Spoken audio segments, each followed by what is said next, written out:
አባታችን በጌታ በኢየሱስ ክርስቶስ ስም እናመሰግንሃለን። ክብር ሁሉ ላንተ ይሁን። አንተ ሕያው አምላክ ለዘላለም የምትኖር ሁሉን የምትገዛ ጌታ ነህ። ስምህ የተባረከ ይሁን። እግዚአብሔር የዘላለም አባትና አምላክ ሆይ እንጸልያለን በጌታ በኢየሱስ ክርስቶስ ስም ሰዎች ሁሉ ይድኑ ዘንድ ያንተ በጎ ፈቃድ ነውና በዓለም ዙሪያ ስላሉ አንተን ስለማያውቁ ስላልዳኑ ወደ ሞት በሞት ጥላ ውስጥ ስላሉ ወደ ሞት ስለሚነዱ ሕዝቦች እንለምንሃለን። መዳን ይሆንላቸው ዘንድ አቤቱ አምላካችን ቅዱስ እግዚአብሔር በጌታ በኢየሱስ ክርስቶስ ስም እንጸልያለን።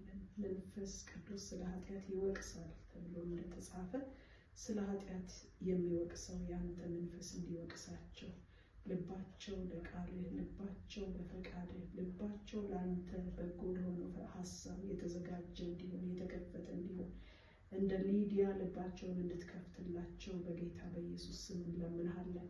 እግዚአብሔር የዘላለም አባትና አምላክ ሆይ ደግሞ ምን ጸልያለን ጌታ የመከሩ ጌታ ለመከሩ የሚሆኑ ሰራተኞችን እንዲልክ ለምኑ ተብሎ እንደተጻፈ እግዚአብሔር የዘላለም አባትና አምላክ ሆይ በዓለም ዙሪያ ወንጌል ያልሰሙ ያልዳኑ ብዙ ሕዝቦች አሉና ለእነዚህ ሕዝቦች የሚደርሱ ሚስዮናውያንን እንድታዘጋጅ በጌታ በኢየሱስ ክርስቶስ ስም እንጸልያለን።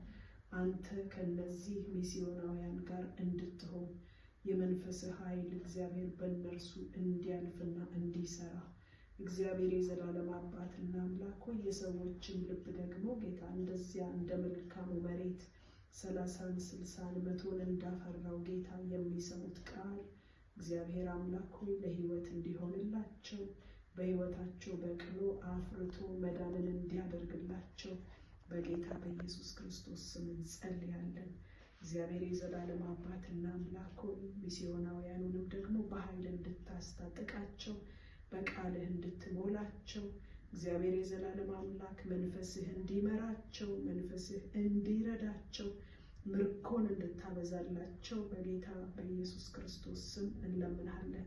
በዚህም አቅጣጫ ምድራችንን ኢትዮጵያን እንዲሁም አፍሪካን አውሮፓን ኤዥያን አሜሪካን እግዚአብሔር የዘላለም አምላክ አውስትራሊያን ጌታ ሆይ ዓለምን ሁሉ አንተ እንድታስብ በጌታ በኢየሱስ ክርስቶስ ስም እንጸልያለን። ስለሰማህን እናመሰግንሃለን። ክብርና ምስጋና ለአንተ ይሁን በጌታ በኢየሱስ ክርስቶስ ሕያውና ታላቅ ስም አሜን።